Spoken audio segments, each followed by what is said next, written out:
తెలుగు శ్రోతలందరికీ నమస్కారం అండి. మన అలనాటి కథలు ఎవర్ గ్రీన్ స్టోరీస్ ఛానల్కి మీ అందరికీ స్వాగతం. నెలవంక నవల వింటున్నామండి. రచన శ్రీమతి మాదిరెడ్డి సులోచన గారు. ఇక ఆలస్యం చేయకుండా మనం కథలోకి వెళ్ళిపోదామండి. వీడియో చూసిన వెంటనే లైక్ చేసి షేర్ చేసి తప్పకుండా సబ్స్క్రైబ్ చేసుకోండి మన ఛానల్ని. బెల్ ఐకాన్ యాక్టివేట్ చేసుకోండి. నా కర్చీఫ్ మర్చిపోయాను అన్నది అతనికి తెలుసు. ఆమె అబద్ధం ఆడుతోందని. తను రీతు ఎంత లోతు కబుర్లలో మునిగిపోయారో చూడాలని వచ్చిందని తెలుసు. అందుకే అతను గంభీరంగా నవ్వాడు. నిజం అని అటు ఇటు వెతికినట్టు వెతికి బెడ్రూమ్లోకి తొంగి చూసింది. అక్కడ ఎవరూ లేరనుకుంటే ఆమె కళ్ళు మిలమిలలాడాయి. ఆమె దృష్టి రవికాంత్ చేతిలోని ఉత్తరంపై పడింది. ఎవరిదా ఉత్తరం? దేవతది అన్నాడు కవింపుగా. కోమల్కు వెళ్ళాలని లేదు, రవికాంత్ కూర్చోమని అనటం లేదు. అభిమానంగా ఉంది. రేపు తప్పక రావాలి అన్నది మరోసారి గుర్తు చేసినట్టు. సరే అన్నాడు ముక్తసరిగా. కోమల్ వెళ్ళిపోయింది.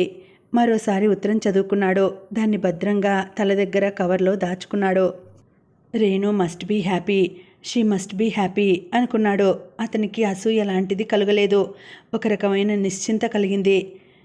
తను రేణు ప్రోత్సాహము ప్రమేయము లేకపోతే తను చదివేవాడేనా? ఒక విధంగా రేణు తనకు గురువు. అలాగే ఆలోచిస్తూ భోజనం మాట కూడా మర్చిపోయి నిద్రపోయాడు. మరునాడు బెల్లు తలుపు ఒకటి తర్వాత ఒకటి చప్పుడైతే బద్ధకంగా లేచాడు.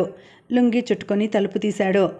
ఓ మద్రాసి నవ్వుతూ బిలబిలమంటూ ఒక్కుమ్మడిగా ప్రవేశించారు జనం. మగో ఆడో తెలియటం లేదు.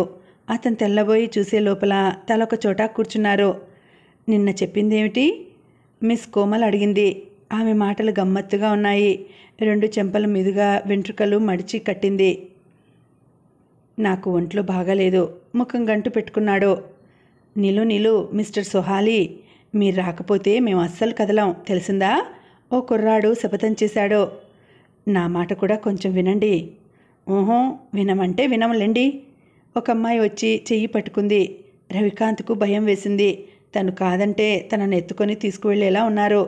తనెంత తల బద్దలు కొట్టుకున్నా వాళ్ళను వదిలించుకునే మార్గం కనిపించలేదు. తను మంచిగా మారటం కూడా ఓ శాపమే కాబోలు. నిన్నేదైనా పని చేయమన్నావా? సరదాగా పిక్నిక్కు రమ్మంటే. మరలా యువకుడు వచ్చాడు. Mister Ravikant must come. Yes, he must come అందరూ కోరస్గా అరిచారు. రవికాంత్ పిక్నిక్కు రావాలి, రవికాంత్ పిక్నిక్కు రావాలి అని అందరూ పట్టుబట్టారు. ఓకే, 10 నిమిషాల్లో తయారై వస్తాను చిరునవ్వుతో అందరికీ చెప్పి బాత్రూంలో దూరాడు. అతను స్నానం చేసి తెల్లని నెస్టెడ్ ప్యాంటు తెల్ల షర్టు వేసుకొని వచ్చాడు. అతను చల్లుకున్న బ్లూ సీల్ పౌడర్ వాసన గదంతా వ్యాపించింది. తల దువ్వుకొని పదండి అన్నాడు. భయ్యా, మమ్మీ టిఫిన్ చేయమంటోంది. రీతు వచ్చింది. సారీ రీతు, నాకు ఆకలిగా లేదు. వీళ్ళందరినీ చూస్తే కడుపు నిండిపోయింది అన్నాడు.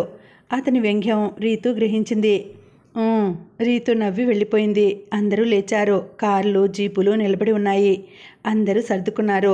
కోమల్ రవికాంత్ చెయ్యి పట్టుకొని తన కారు వైపు లాక్కు వెళ్ళింది. కొందరు అమ్మాయిలు అసూయగా చూడటం గమనించకపోలేదు. ఇద్దరూ వెనక సీట్లో కూర్చున్నారు. ఆమె శరీరం నుండి తేలి వచ్చే సెంటు వాసన అతని ముక్కు పుటాలను బద్దలు కొడుతోంది. ఇట్ ఈజ్ వండర్ఫుల్ అనుకుంది కోమల్. రవికాంత్కు మాత్రం ఇబ్బందిగా ఉంది. ఆమె కావాలని తాకినా, అలా చెయ్యికి చెయ్యి తగిలినా అతనికి మత్తుగా లేదు. అతనికి రేణువును మొదటిసారి చూసిన దృశ్యం గుర్తుకు వస్తూనే హృదయం ఇప్పటికీ లయ తప్పుతుంది. రేణు, అవును, ఆమె పరాయిది. ఆమె గురించి ఆలోచించవద్దు అనుకున్నాడు. తనకేం తక్కువ?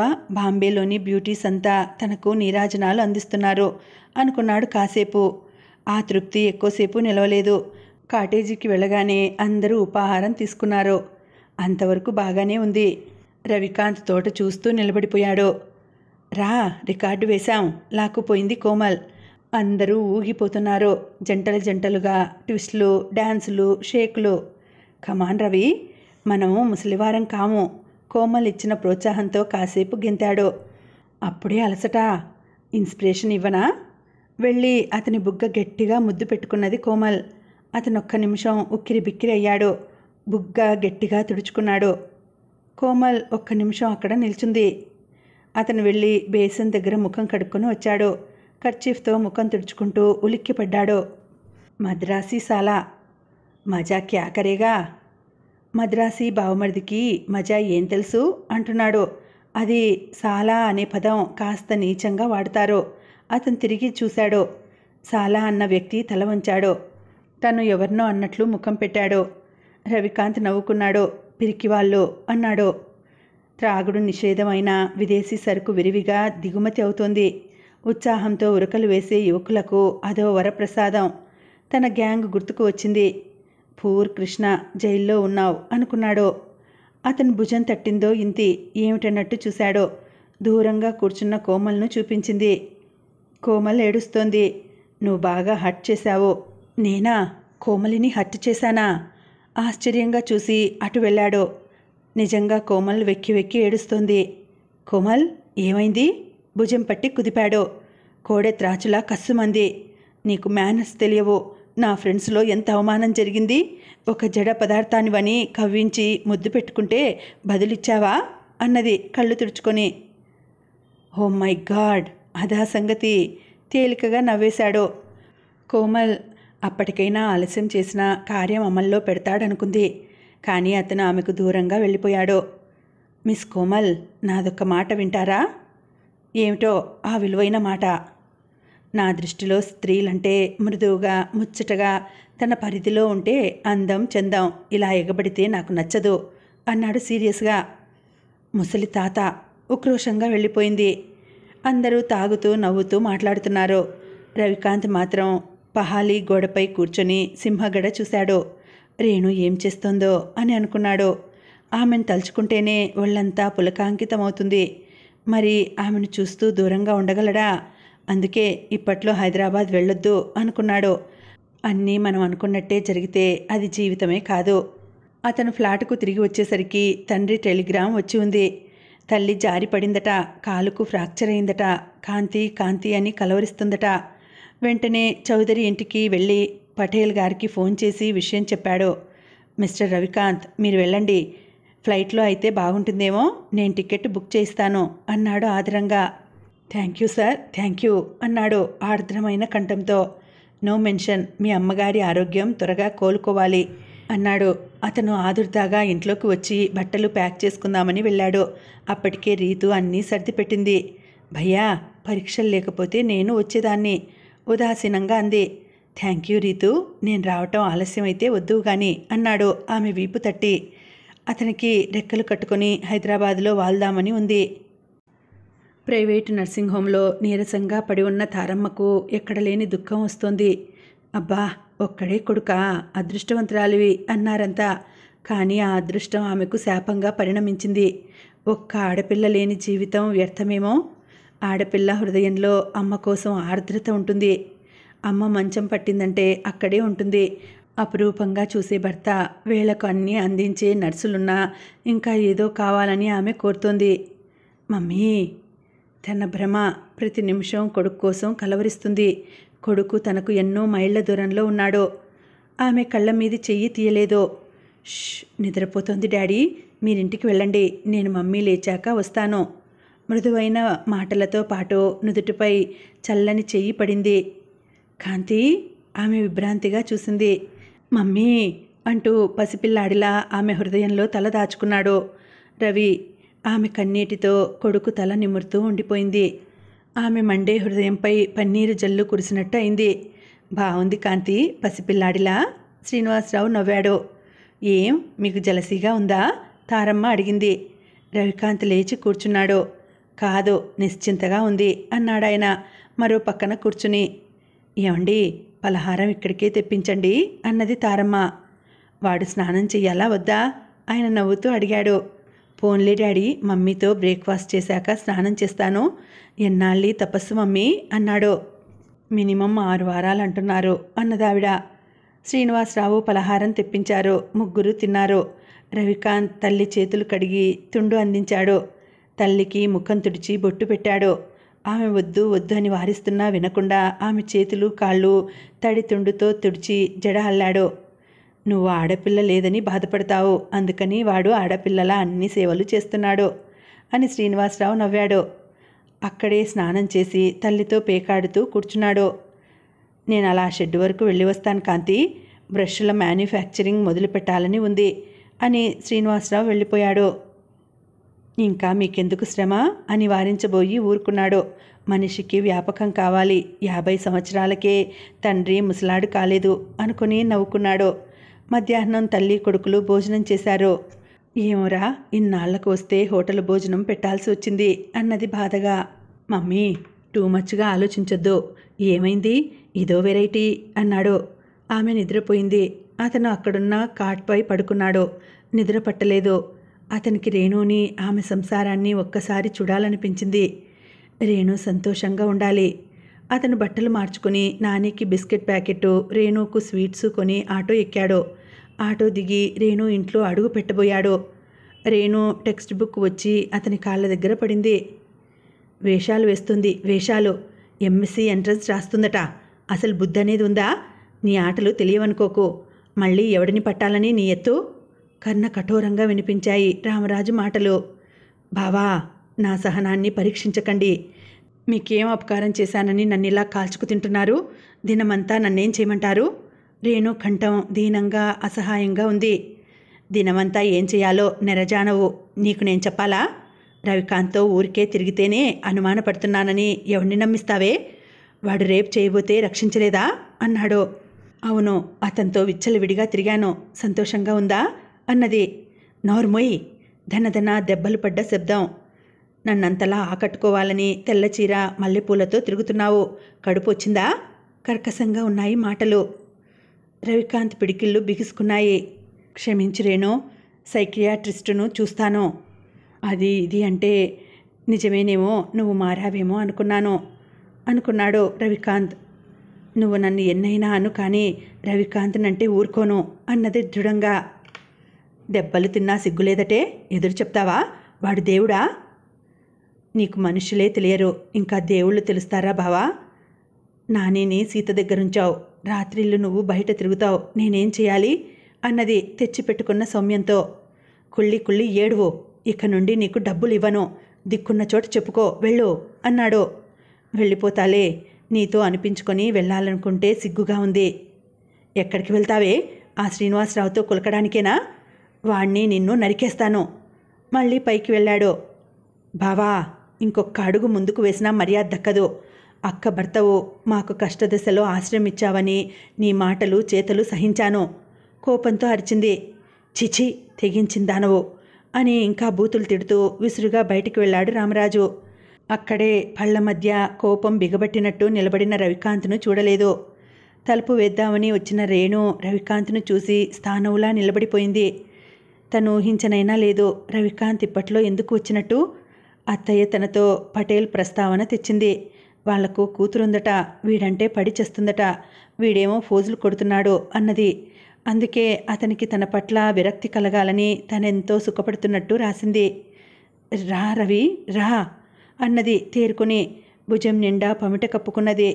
ఆమె భుజం మీది చిరుగు అతని కంట పడనే పడింది. క్రింద పడిన పుస్తకం తీసి ఆమెకిచ్చాడు.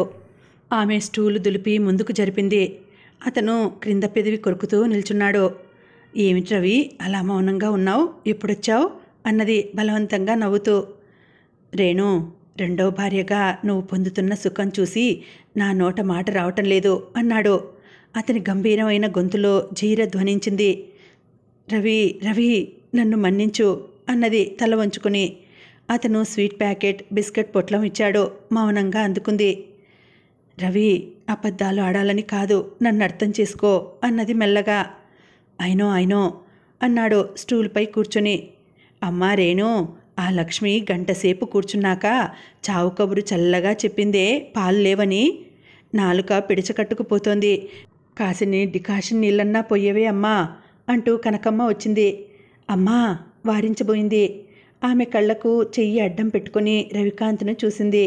వెలుగులో నుండి వచ్చిందేమో ఆమెకు సరిగ్గా కనిపించలేదు. ఎవరు? రవిబాబా అన్నది. ఆమెకు కళ్ళల్లో వెలుగు వచ్చింది. రవికాంతే, నీకు టీ నీళ్లు తెస్తాను గాని కాసేపు మౌనంగా కూర్చుంటావా అమ్మా అన్నది రేణు విసుగ్గా. అయ్యో, నేనేమన్నానే తల్లి అన్నది. రేణుక వెళ్ళి టీ చెయ్యకపోతే ఆమె నోటికి హద్దుండదని అవతలి గదిలోకి వెళ్ళింది. కానీ స్టవ్లో కిరసనాయిల్ లేదు. అయినా తల్లి గొంతు వినిపిస్తూనే ఉంది. బాబూ, నా చేత్తో దాని గొంతు కోశాను. ఒక రకంగా వేధించాడా. ఇప్పుడు ఇంట్లోకి సరుకులు తీసుకురావటం లేదు. 2 రోజులైంది బిడ్డ మంచినీళ్లు తాగి. అమ్మా, రేణు బాధగా అరిచింది. రేణు, నేనంత పరాయివాడిగా కనిపిస్తున్నానా అన్నాడు నిష్ఠూరంగా. ఆమె చప్పున వచ్చి అతని చేతులు పట్టుకుంది. వద్దు రవి, నువ్వు నిష్ఠూరాలాడితే బ్రతకలేను అన్నది బాధగా. అయితే నీకెంత కావాలో తీసుకుని అమ్మకు టీ ఇవ్వు అని పర్సు తీసి ముందుకు చాచాడు. ఆమె మాట్లాడక 100 రూపాయలు తీసుకుంది. మొదట టీ క్యారియర్ పట్టుకొస్తాను అని లేచాడు. ఆమె టిఫను ఫ్లాస్కు తెచ్చి ఇచ్చింది. అతను బయటికి వెళ్ళినాక అలాగే నిల్చుంది. తనకు మంచి శిక్షే పడింది. ఎందుకంటే ప్రేమమూర్తిని తిరస్కరించింది. త్యాగం పేరిట తన మెడకు తనే ఉరి బిగించుకుంది. రవికాంత్ తిరిగి వచ్చేసరికి కనకమ్మ బిస్కెట్లు ఆబగా తింటోంది. అతని హృదయంలో శూలం దిగింది. వాళ్ళ భోజనాలు అయ్యే వరకు కూర్చున్నాడు. రేణు ముఖంలో కాస్త కళ వచ్చింది. రేణు, ఎక్కడైనా ఉద్యోగం చేయకూడదు అన్నాడు. ప్రయత్నిస్తున్నాను రవి, అయినా ఇతనికి కదిలితే మెదిలితే అనుమానం. పోనీ ఎంఎస్సి చదువుదామని తెలిసిన వారింట్లో పుస్తకాలు తెచ్చుకుంటే ఇంత రాద్ధాంతం చేశాడు అన్నది. రేణు, అమ్మకు ఫ్రాక్చర్ అయింది అన్నాడు. అలాగా, నేను వెళ్ళటం లేదు. అతను చెప్పలేకపోయింది. నేనంతా విన్నాను రేణు. అతను నాన్నను కూడా అవమానించే స్థితికి వచ్చాడు. All right, we shall leave to time. వస్తావా అన్నాడు. వస్తాను రవి. ఆమె పెళ్లికి కొన్న పట్టుచీర కట్టుకుని వచ్చింది. వెళ్ళేది ఆసుపత్రికి అనబోయి ఏదో అర్థమైనట్టు తల పంకించాడు. అప్పుడే లేచింది తారమ్మ. ఆమె చిరునవ్వుతో రేణును పలకరించింది. రేణు వెళ్ళి ఆమె పక్కన కూర్చుంది. అతని మాటలకు భయపడి మీ మావయ్య నీతో చెప్పలేదమ్మా అన్నది. అలా అంటే చాలా బాధ కలుగుతుందత్తయ్యా. అతను అనుమానించే వాటికంతా మనం విలువ ఇవ్వటం మూర్ఖత్వం అన్నది ఆరిందాల. ముగ్గురు టీ తాగి కాసేపు పేకాట ఆడారు. వస్తానత్తయ్యా, నేను ఆలస్యం చేస్తే అమ్మ కంగారు పడుతుంది. ఆమెకు ఆత్మహత్య చేసుకుంటానేమోనని భయం అన్నది రేణు నవ్వుతూ. నర్సింగ్ హోమ్ నుండి బయటకు వచ్చారు. రేణు, నా ఫ్రెండ్కు కొన్ని బట్టలు కొనాలి, సెలెక్ట్ చేస్తావా అన్నాడు. ఆమె అతని వెంట నడిచింది. అతని ఆదేశం మీద 4 చీరలు, వాటికి మ్యాచ్ అయ్యే జాకెట్లు కొన్నాడు. ఆమె రిక్షా ఎక్కింది. ప్యాకెట్ ఆమె ప్రక్కన పెట్టాడు. ఇదేమిటి రవి? రేణు, నువ్వు ఆసుపత్రికి పట్టుచీర కట్టుకొని బయలుదేరావంటే ఎందుకో ఊహించలేని మూర్ఖుణ్ణి కాను. స్నేహితుల దగ్గర చనువు, అధికారం ఉండాలి అన్నాడు. రవి, ఆమె మనసంతా ఆ శబ్దంలో వ్యక్తమైంది. అంతేకాదు, నేను మళ్ళీ డబ్బు పంపితే వద్దనకూడదు. నీకు ఉద్యోగం వచ్చే వరకు తీసుకోవాలి అన్నాడు. అలాగే, రేపు మళ్ళీ వస్తావు కదా? నాకు తెలియదు, అమ్మనలా ఒంటరిగా వదిలేస్తానా? అతను నేనింట్లో ఉన్నా అనుమానిస్తాడు. అనుమానించడం అతని హక్కు. నవ్వింది. రిక్షా కదిలింది. అతను మెల్లగా నర్సింగ్ హోమ్కు వచ్చాడు. శ్రీనివాసరావు వచ్చాడేమో, తారమ్మ నవ్వుతోంది. అలాగే వెనక్కు వచ్చాడు. రేణు జీవితం ఎంత నరకప్రాయమైందో తలుచుకుంటే అతని కడుపులో చెయ్యి పెట్టి కలియబెట్టినట్టుంది. ఈ విషయంలో సీత ఏదైనా సహాయం చేయొచ్చు, అలాగే ఆమెను పలకరించినట్టు ఉంటుంది అనుకుని సీత ఇంటికి వెళ్ళాడు. అతను లోపలికి అడుగు పెట్టబోయి అక్కడే ఆగిపోయాడు. సీత, నీ స్నేహితురాలని కాదు, కానీ అది పక్కా వ్యభిచారిణి. ఆ శ్రీనివాసరావుతో కులకటం. రవికాంత్ రక్తం సలసలా కాగిపోయింది. సీత ఒడిలో పడుకున్న అతని కాలర్ పట్టి లేపాడు. ఏమిట్రా కూశావు? కామెర్ల రోగికి లోకమంతా పచ్చగానే కనిపిస్తుందట అన్నాడు పళ్ళు పటపటా కొరుకుతూ. నువ్వా? రామరాజు గజగజా వణికిపోయాడు. నేనే. ఛీఛీ సీత, స్నేహితురాలి భర్తతో సిగ్గెలా లేకపోయింది? అతన్ని ఒక్కతోపు తోశాడు. రవికాంత్, వివాహమైన స్త్రీతో మీ నాన్న? సీత ఏదో అడగబోయింది. రవికాంత్ కళ్ళు చింత నిప్పుల్లా ఉన్నాయి. షటప్, మళ్ళీ నోరెత్తావా అంతే సంగతులు. అతను ఏహ్యంగా చూసి వెనక్కు వెళ్ళిపోయాడు. రేణుకు జరిగిన అన్యాయంలో సీతకు భాగం ఉందంటే అతనికి మతిపోయినట్టుగా ఉంది. చచా, హైదరాబాద్ రాకున్నా బాగుండేది అనుకున్నాడు. వారం రోజులుంటానని వచ్చిన వాడల్లా అదే రాత్రి బొంబాయి ఎక్స్ప్రెస్ తిరిగి ప్రయాణమయ్యాడు. అదేమిటి కాంతి? తారమ్మ కళ్ళనీళ్లతో అడిగింది. నాకు పని ఉందమ్మా, మళ్ళీ వస్తానుగా. అతనికి గుబులు పుట్టిందంటే ఇక ఆపలేరని అర్థమైపోయింది. ముగ్గురు భోజనాలు చేశాక శ్రీనివాసరావు కొడుకుని తీసుకుని స్టేషన్కు వచ్చాడు. ఎంతో కష్టంపై టికెట్ సంపాదించాడు. డాడీ, అతను చెప్పలేకపోయాడు. చెప్పు కాంతి, ఎందుకు సందేహిస్తావు అన్నారాయన. రేణు చాలా అవస్థలు పడుతోంది డాడీ. ఆమెకు మీరేమైనా జాబు చూపించండి. లోకం ఎన్నో అంటుంది, అవి పట్టించుకుంటే ఎలా అన్నాడు. అప్పుడు అర్థమైంది శ్రీనివాసరావుకు. రేణు అశాంతి జీవితం చూసే కొడుకు వెళ్ళిపోతున్నాడని అతనికి బాగా తెలుసు. ఈ విషయం వింటే తారమ్మ ఎంత బాధపడుతుందో. ఆమెకు కొడుకు తనవాడై ఉండాలి, తన గురించే ఆలోచించాలి అనుకుంటుంది. మాట్లాడరేం డాడీ?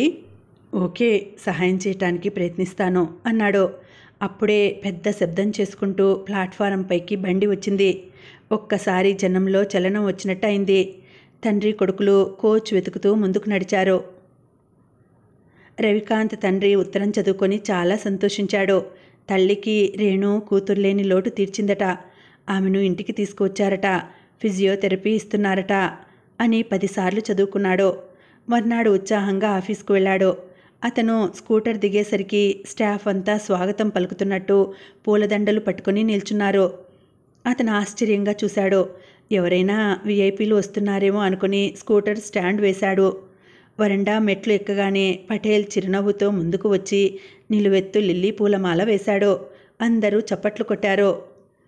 మన కొత్త మేనేజింగ్ డైరెక్టర్కు జై అన్నాడు కేల్కర్ సంతోషంగా. అందరూ ఒకరి తర్వాత ఒకరు వచ్చి దండలు వేసి పూల గుచ్చాలు అందించారు. అతనికేం అర్థం కాలేదు. పటేల్ను అనుసరించి అందరూ కాన్ఫరెన్స్ హాల్లోకి వెళ్లారు. రవికాంత్కి ఏమీ అర్థం కాలేదు. డియర్ ఫ్రెండ్స్, ఈ రోజు నుండి రవికాంత్ మన కంపెనీకి మేనేజింగ్ డైరెక్టర్. మీరంతా నాతో సహకరించినట్టే అతనితోనూ సహకరించాలి. ఈరోజు ఈ శుభ సందర్భాన్ని పురస్కరించుకొని మీ అందరికీ మా ఇంట్లో విందు ఏర్పాటు చేస్తున్నాను అన్నాడు పటేల్. అందరూ మరోసారి చప్పట్లు కొట్టారు. రవికాంత్ ప్రమేయం లేకుండానే అతనితో కరచాలనం చేశారు. అతను అయోమయంగా చూస్తూ యాంత్రికంగా చేతులు కలిపాడు. అరగంట అయ్యాక గందరగోళం తగ్గింది. కేల్కర్ ఇచ్చిన కూల్ డ్రింక్ తాగి ఎవరి స్థలంలోకి వాళ్ళు వెళ్ళిపోయారు.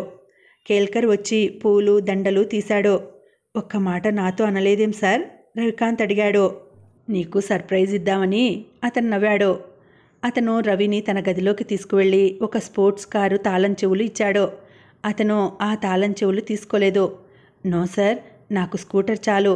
అయినా ఇంత పెద్ద పదవి నేను నిర్వహించగలనా? మా డాడీ వ్యాపారం పెంచుతున్నాడు. నేను ఏ క్షణంలో వెళ్ళిపోతానో నాకే తెలియదు అన్నాడు. Ravikant, don't be silly.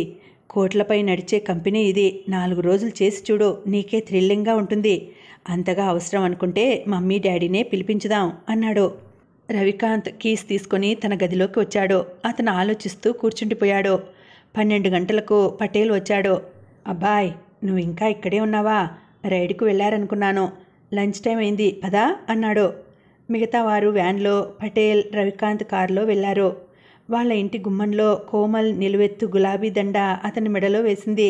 అతను ఆశ్చర్యంగా చూశాడు. ఆమె వేషం పూర్తిగా మారిపోయింది. తెల్ల ఓణీకి మామిడిపండు రంగు అంచున్న గద్వాల్ చీర కట్టుకుంది. తెల్ల జాకెట్టు, కత్తిరించిన జుట్టును పొట్టిగా జడ అల్లి బ్యాండ్ కట్టింది. చేతులకు బంగారు గాజులు, మెడలో పొడవాటి గొలుసు, చెవులకు రింగులున్నాయి. నుదుట ఎర్రని తిలకం పెట్టుకుంది. ఏమిటలా చూస్తావు? ఏం లేదు. మెడలో దండ తీశాడు. తన మెడలో వేస్తాడేమోనని సిగ్గుపడింది. అతను దండ పక్కనున్న కుర్చీలో వేశాడు. ఆశాభంగం పొందిన కోమల్ మూతి ముడుచుకొని వెళ్ళింది లోపలికి.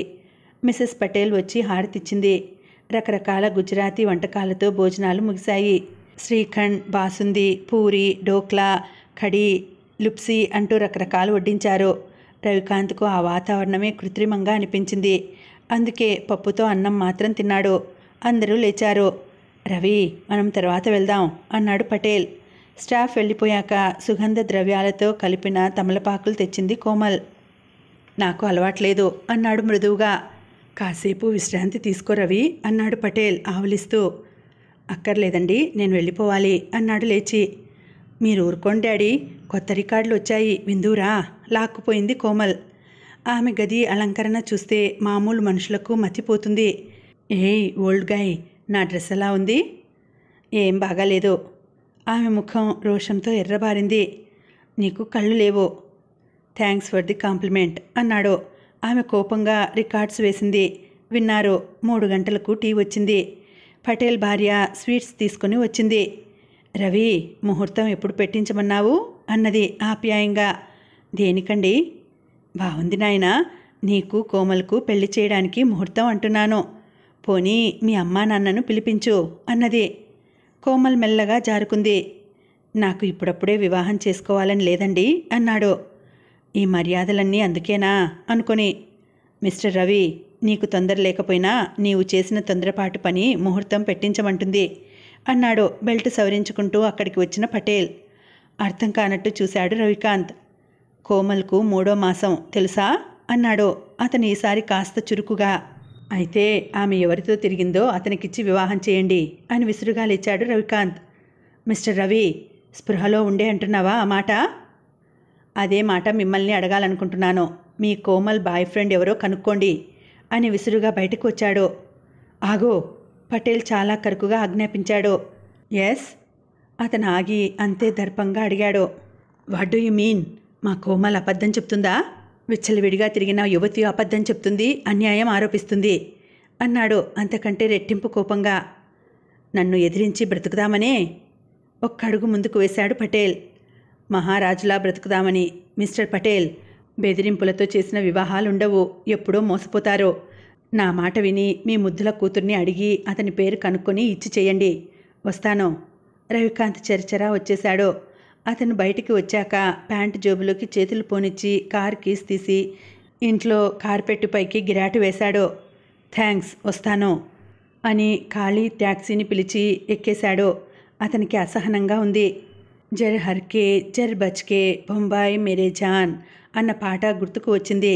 తనెంత జాగ్రత్తగా ఉన్నా రావాల్సిన నింద రానే వచ్చింది. ఆఫీస్కు వచ్చేసరికి అందరూ గోలగా కబుర్లు చెప్పుకుంటున్నారు. అతని ధోరణి చూస్తే అలా అనిపించిందా? ఎంత రిజర్వ్డ్గా ఉండేవాడని అంటున్నాడు ఒకతను. ఏమైనా నేర్చుకోవాలి, అమ్మాయిని వలలో వేశాడు కాబట్టే అమ్మాయి ఆస్తి దక్కుతాయి అని మరొకరు.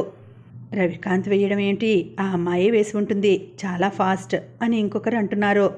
రవికాంత్ రాగానే అందరూ ఒక్కసారి క్లాస్లో మాస్టర్ ఎంటర్ అయినట్టు గప్చిప్గా మారిపోయారు. అందరినీ చూసి చిరునవ్వు నవ్వాడు. అదేమిటి అందరూ ఒక్కసారి మౌనవ్రతం పాటిస్తున్నారు? సరే, నేను గుడ్ న్యూస్ చెప్తాను. నేను జాబ్ వదిలిపెట్టి హైదరాబాద్ వెళ్ళిపోతున్నాను అన్నాడు. వాట్? అందరూ ఎగిరిపడ్డంత పని చేశారు. ఫ్రెండ్స్, నాకు మేనేజింగ్ డైరెక్టర్ అనే బరువు బాధ్యత అక్కర్లేదు. ఏదో జాలీగా గడుపుదామని వచ్చాను.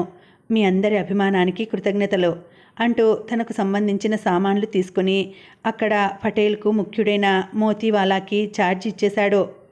ఈ అవకాశాన్ని వదులుకోవద్దు, మోతీవాలా బ్రతిమాలినట్టు అన్నాడు. రవికాంత్ నవ్వేశాడు. అందరూ అతన్ని ఒక విషయంలో అభినందించారు. అతను కోమల్ ప్రస్తావనే తీసుకురాలేదు.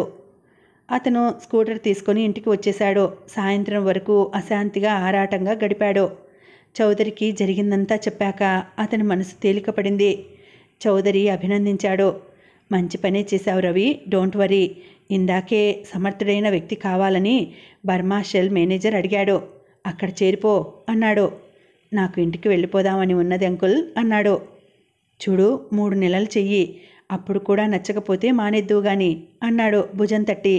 Thank you uncle, thank you అన్నాడు. మన చుట్టూ మనుషుల్లో మంచి చెడు రెండూ ఉంటాయి. విశ్లేషించి చూసుకోవటమే మన తెలివితేటలకు నిదర్శనం. భయ్యా, క్యారమ్స్ ఆడదాం అంటూ బోర్డు తెచ్చింది రీతు. అన్యమనస్కంగా ఆడి ఓడిపోయాడు. పెద్ద ఆటగాడిని ఓడించానని రీతుకు చాలా సంతోషంగా ఉంది. అది చూసి రవికాంత్ ఏదో జీవిత సత్యం అర్థమైనట్టు ముఖం పెట్టాడు. ప్రతి వ్యక్తికి ఓ బలహీనత ఉంటుంది. ఎదుటివాడిని ఓడించాలని ఆ ఓటమిలో వాళ్ళ ఇగోను తృప్తిపరుచుకుంటారు. ప్రతిసారి గెలుపొందే మనిషి, వ్యక్తిత్వం కలవాడు ఈ ప్రపంచంలో చాలామందికి శత్రువేమో. ఒకసారి బర్మా షెల్ మేనేజర్ దగ్గరకు వెళదాం రవి అంటూ చౌదరి లాల్చి తడుక్కున్నాడు. అతను లేచి తయారయ్యాడు. ఇంకా ఉందండి, కథ కొనసాగుతుంది. మళ్ళీ వచ్చే వీడియోలో తర్వాతి భాగం వినిద్దామండి. అంతవరకు సెలవు. నమస్తే.